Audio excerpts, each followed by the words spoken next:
Escuchemos al pastor Víctor Manuel Buitrago y la sabiduría de la palabra de Dios para hoy. Bienvenidos a nuestra clase número 8 de Colosenses Inductivo. Vamos a orar. Padre, te damos gracias porque podemos iniciar esta clase y te rogamos que tu Espíritu Santo nos guíe, tu Espíritu Santo nos ayude a entender cada parte de tu palabra, especialmente de esta lección que vamos a estudiar hoy, Señor. Gracias en el nombre de Cristo Jesús. Amén.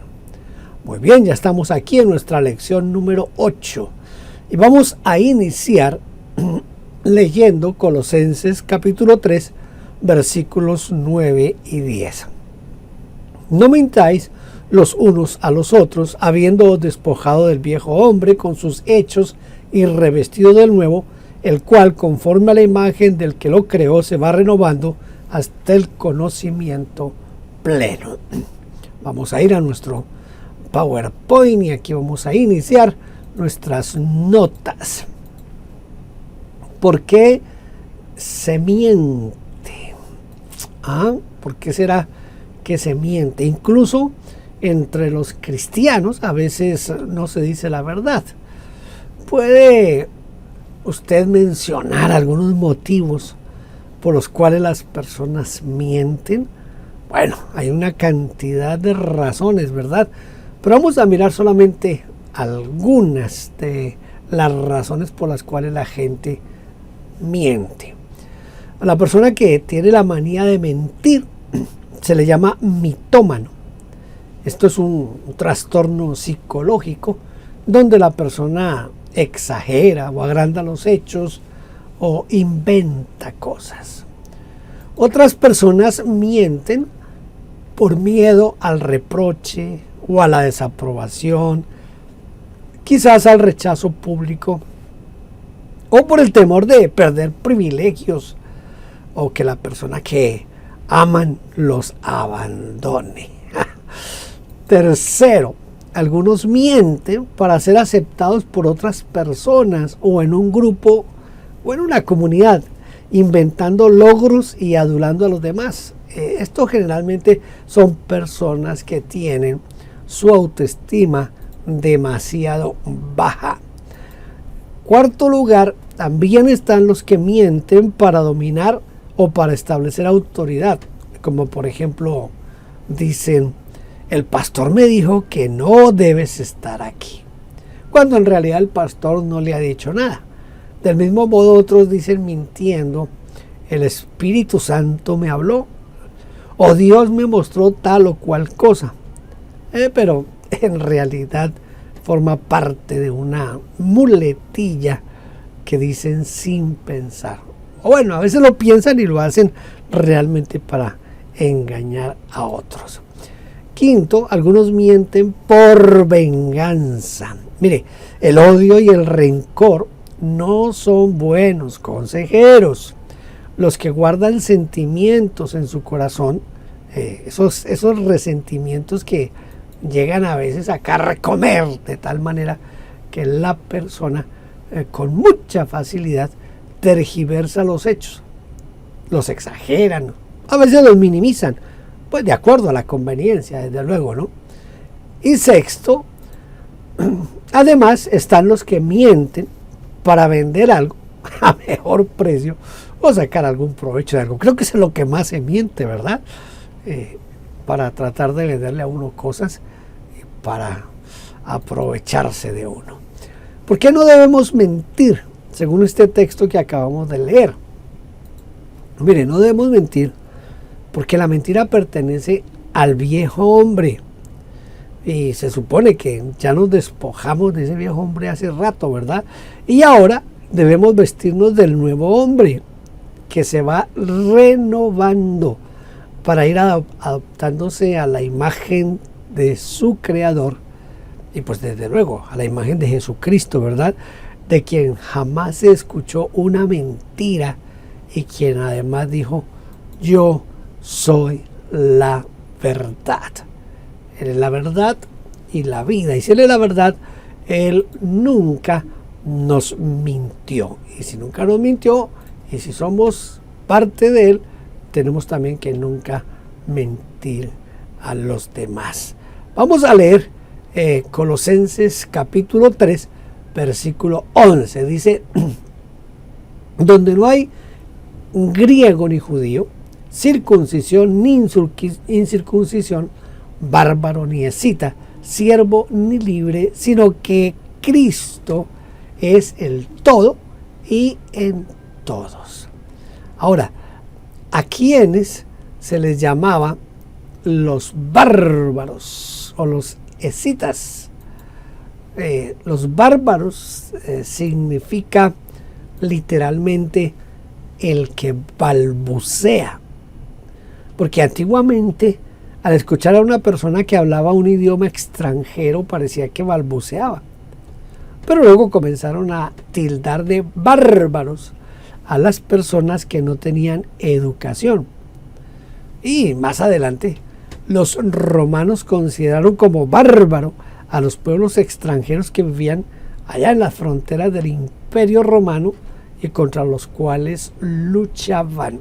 Entonces el término bárbaro ha tenido como una evolución de balbuceo, pasó después a las personas sin educación y después a los que peleaban con el Imperio Romano. Entonces esa es más o menos la evolución del término bárbaro. El término escita era el hombre que se daba, ese nombre se lo daban en la antigüedad a un pueblo nómada que se dedicaba a la cría de caballos. Ellos vivían en la zona conocida hoy como el sur de Rusia y Ucrania. A propósito, ahorita que están como tan de moda Rusia y Ucrania, por ese lado vivían estas personas que se le llamaban los escitas. Se les tenía por muy salvajes y sanguinarios, porque bebían de la sangre de su primera víctima en una batalla y porque usaban cráneos humanos como vasijas. A esos eran los que han de haber llamado bárbaros, ¿verdad? ¿Qué quiso decir con el Señor Jesucristo cuando dice que Cristo es el todo y en todos? Al decir Cristo es el todo y en todos, se está refiriendo al hombre nuevo, del cual nos hemos revestido al creer en él, ¿verdad? En el hombre viejo existen diferentes razas, la distinción y la discriminación por el color de piel, por las diferencias culturales, donde el rechazo a los extranjeros o bárbaros pues es común y la exclusividad de los judíos es bien marcada. Pero el hombre nuevo, Cristo es el todo. En nosotros, en el hombre nuevo, usted y yo que hemos nacido de nuevo, Cristo es el todo. Él es la integridad, donde las diferencias se transforman en algo así como un arco iris o una paleta, o no sé, algo que sea de un hermoso, algo multicolor, pues, donde todos formamos parte de una misma esencia y desde luego de un solo cuerpo. En Colosenses capítulo 3 versículos 12 al 14 dice: vestíos pues como escogidos de Dios, santos y amados, de entrañable misericordia, de benignidad, de humildad, de mansedumbre, de paciencia, soportándoos unos a otros si alguno tuviere queja contra otro. De la manera que Cristo os perdonó, así también hacedlo vosotros. Y sobre todas estas cosas, vestidos de amor, que es el vínculo perfecto. El amor, el vínculo perfecto. Aquí hay algunos calificativos que incluye el apóstol Pablo. ¿Por qué incluye los calificativos de escogidos de Dios, santos y amados? Mire, los incluye porque quiere resaltar la importancia de lo que uno es como creyente en Cristo. Esto es muy importante, mire, porque antes de hacer, uno debe ser. Nunca podríamos tener las características que a continuación menciona si no fuimos escogidos por Dios. Y si no somos santos y amados por Él, estamos graves, ¿verdad? Sobre la base de lo que somos y del mismo lugar de privilegio que Dios nos puso, pues debemos vestirnos con esa ropa espiritual. Un militar usa ropa militar y todos saben que es un militar. Una novia se viste para su casamiento con un vestido de novia y todos saben que se trata de la novia. Un niño se viste con un guardapolvo. Eso así le dicen en algunas partes, ¿no? En Colombia le decimos delantal. Los niños se visten con un guardapolvo, con un delantal y todos saben que va para la escuela. La ropa que uno lleva delata su oficio, su ocupación. Yo a veces cuando viajo me pongo ese cuello que es un cuellito pequeñito blanco que se llama el cuello clerical. En algunas partes le dicen cleriman y en casi toda parte me confunden con un sacerdote católico, es decir, por la prenda que llevo piensan que soy un sacerdote católico. Siguiendo esta línea, es que a uno lo descubren, lo delatan por la ropa que lleva puesta, ¿verdad? Entonces, siguiendo esta línea de pensamiento, pues un creyente debe vestirse de lo que representa. Es un escogido, es un santo, es un amado de Dios. Lo primero que la gente que nos rodea ve es nuestra ropa, es decir, cómo estamos vestidos. O sea, que mira lo exterior. Y lo primero que la gente que nos rodea y buscan los cristianos es la evidencia de lo que está adentro. Ellos no ven lo que uno tiene dentro de su corazón, o ellos tampoco ven lo que pensamos, pero sí pueden ver nuestra conducta. La conducta exterior es la ropa, y eso es lo que ellos ven. Y no solo ellos, sino también lo ve la iglesia. Y escuche esto, también los ángeles y Dios mismo ve cómo estamos actuando, cómo estamos comportándonos nosotros. ¿De qué debemos vestirnos? ¿O qué características distintivas debe tener un creyente? Mire, un creyente debe ser conocido o debe vestirse primero por una enorme compasión o de entrañable misericordia, o también, como traducen otras versiones, un corazón compasivo, de una profunda ternura. Hay gente tan repulsiva, degradada y desvalorada, que solo los cristianos somos capaces de compadecernos de ellos. Ahí es donde entra en acción la misericordia. Segundo, un creyente debe ser conocido por su bondad, su benignidad. La palabra benignidad significa tendencia a hacer bien o pensar bien del otro. Y es sinónimo de delicadeza, dulzura, amabilidad, cortesía. Yo casi siempre que hablo de este término lo relaciono con suavidad. Con suavidad. Si por el contrario, si uno se comporta como un bruto, como un maleducado y es agresivo, hiriente con sus desplantes, es probable que no sea lo que dice ser. Es decir, no es un cristiano verdadero. Tercero, también debe ser conocido por su humildad. La altivez de espíritu y la soberbia representa la ropa del hombre viejo, de la cual debemos despojarnos. Mire, al vestirnos de humildad, aprendemos a escuchar a los demás para aprender de ellos y reconocer fácilmente nuestros errores. Cuarto lugar, debe ser conocido por su mansedumbre o sencillez. Escuche, mansedumbre o sencillez. La versión Taizé traduce de comprensión, porque solo el que tiene mansedumbre en su corazón comprende a los demás. En quinto lugar, debe ser conocido por su paciencia o tolerancia.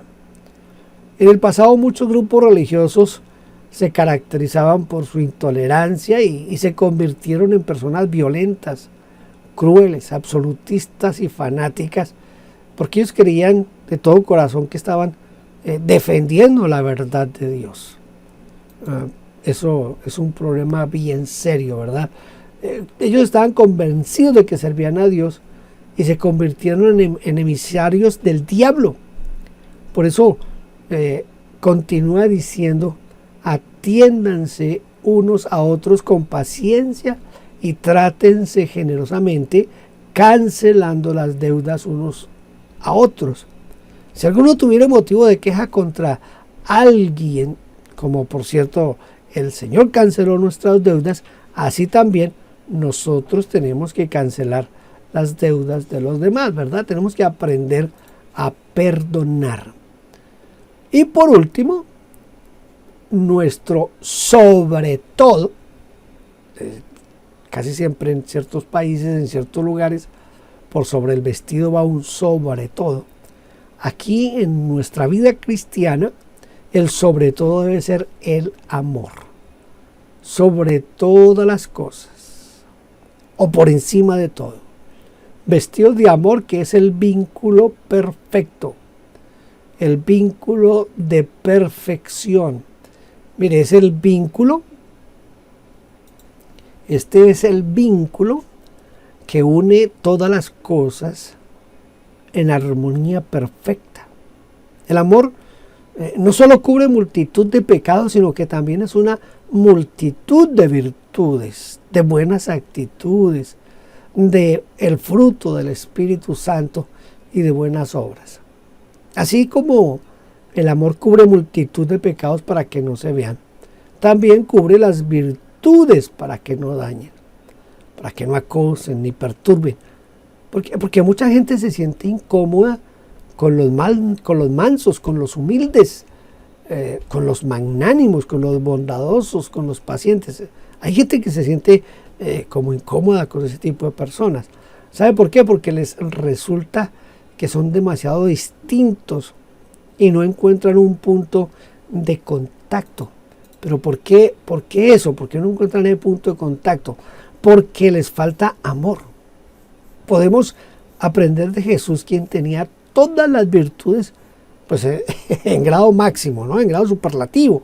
Y no tenemos dudas acerca de ello, pero la gente lo seguía y lo escuchaba porque sentían que los amaba.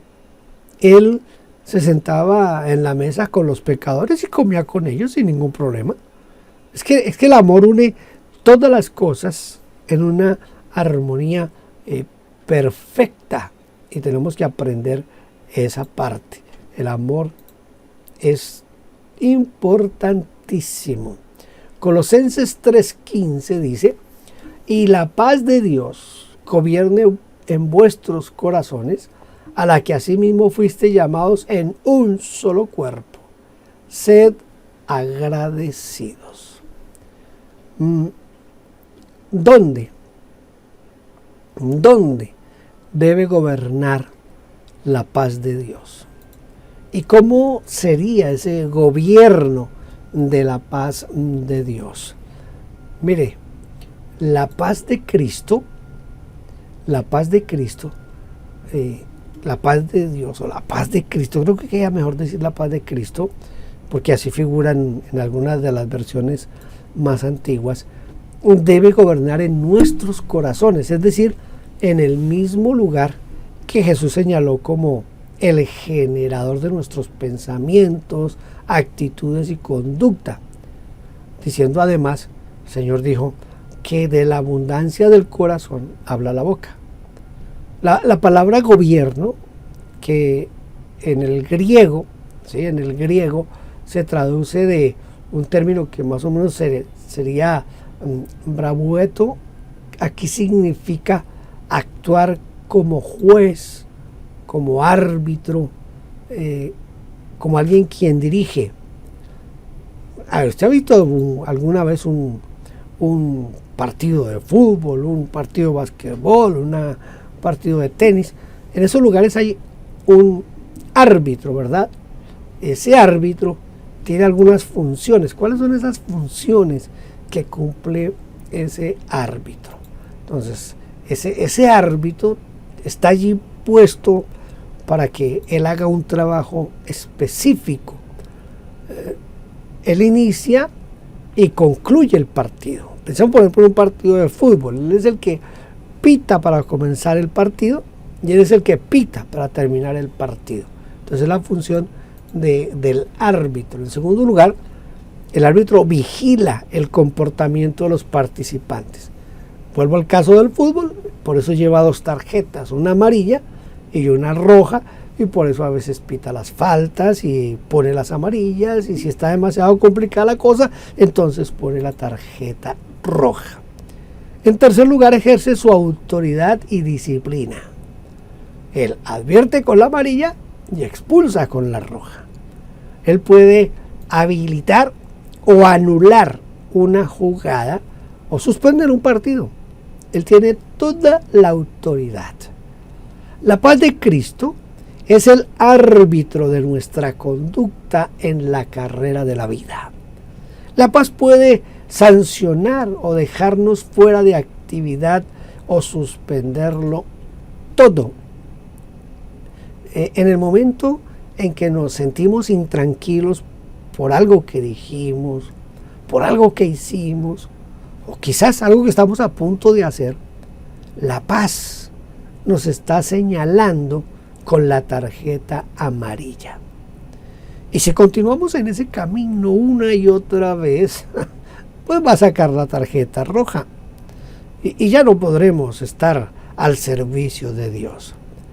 Quedamos fuera de la acción.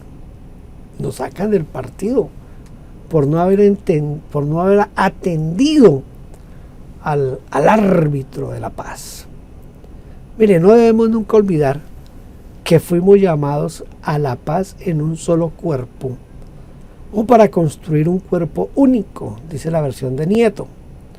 Nos llama la atención de la manera que concluye la oración. Mire cómo termina esta parte el apóstol Pablo. Él dice, y sed agradecidos. Traducido un poquito más exacto sería, háganse agradecidos. La paz debe estar complementada, agregada, deben ir juntas con la gratitud. Paz y gratitud. Pero debe ser una gratitud cultivada, no solo espontánea, porque debemos hacernos agradecidos. Aquí nos habla de una formación, nos habla de un desarrollo. ¿Entiende eso? Nos está hablando de un desarrollo, de un aprendizaje en la adopción de un carácter, de un estilo de vida agradecido. Uno tiene que cultivar eso. ¿Cómo cultiva uno este asunto de ser agradecido? Bueno, dando las gracias en todo momento y por todo. Usted se va a sentar a comer, de gracias por la comida. A usted le alcanzan algo, de gracias. A usted le sirve, de gracias. Cultivemos la gratitud. Vamos a tener ahora nuestro desafío semanal. ¿Cuál es nuestro desafío semanal para este día? Mire, procure en esta semana tener contacto con alguien que sea de otro país, ¿verdad? Alguien que sea de un país diferente al suyo. Bueno, de otro país es alguien diferente a su país, ¿verdad? O trate de ir a un restaurante y comer algún plato típico de otro lugar que no sea el suyo. Busque de pronto en la internet algunos trajes típicos de diferentes países. ¿Qué es lo que se busca con este desafío? Que usted entienda por lo menos una partecita de lo que son en otras culturas, en otras partes. O quizás vea una película que trate de costumbres de otros lugares. Y también vamos a tener nuestro texto bíblico para memorizar. Vestidos pues, dice el apóstol Pablo, vestidos pues como escogidos de Dios, santos y amados, de entrañable misericordia, de benignidad, de humildad, de mansedumbre, de paciencia, soportándoos unos a otros si alguno tuviera queja contra otro. De la manera que Cristo os perdonó, así también hacedlo vosotros, y sobre todas estas cosas vestidos de amor, que es el vínculo perfecto. Está un poquito extenso, ¿verdad? Quizás no necesita memorizarlo palabra por palabra, pero sí por lo menos la idea principal. ¿Qué es lo que está diciendo aquí el apóstol Pablo? Es decir, que debemos vestirnos. ¿Cómo tenemos que vestirnos? Bueno, nuestros vestidos tienen que ser de misericordia, de benignidad, de humildad, de mansedumbre y paciencia. Que eso va a darnos la capacidad de soportarnos unos a otros. Siempre vamos a tener inconvenientes de relaciones. Entonces, aquí, si tenemos la misericordia, la benignidad, la humildad, la mansedumbre, la paciencia, vamos a aprender a soportarnos a pesar de que los otros no se comporten como quisiéramos. Y también, de todas maneras, tenemos que aprender a perdonar a los demás, así como Cristo nos perdonó a nosotros. ¿Por qué razón tenemos que aprender a perdonarnos? Porque Cristo nos perdonó y nos perdonó mucho más de lo que nosotros podemos perdonarles a otros. Siempre piensa en eso. El Padre Nuestro dice que en la medida en que yo perdono a otros, que Dios me perdone a mí. Cuando digo yo, perdona mis ofensas como yo perdono a los que me ofenden, lo que estoy diciéndole a Dios es, en la medida en que yo perdono a otros, perdóname tú a mí. Entonces, estamos condicionando ese perdón a eso. Y la Biblia está llena de ejemplos de la necesidad que tenemos de perdonar a otros, porque Dios nos ha perdonado mucho más de lo que nosotros podemos perdonar. Muy bien, Dios me les bendiga. Gracias por estar conmigo aquí en esta lección número 8. Con la ayuda del Señor llegaremos a la lección 9 el próximo lunes. Dios les bendiga, que tengan un buen día. Gracias por vernos. Déjenos su huella suscribiéndose y comentando. No olvide campanita y compartir. Dios le bendiga.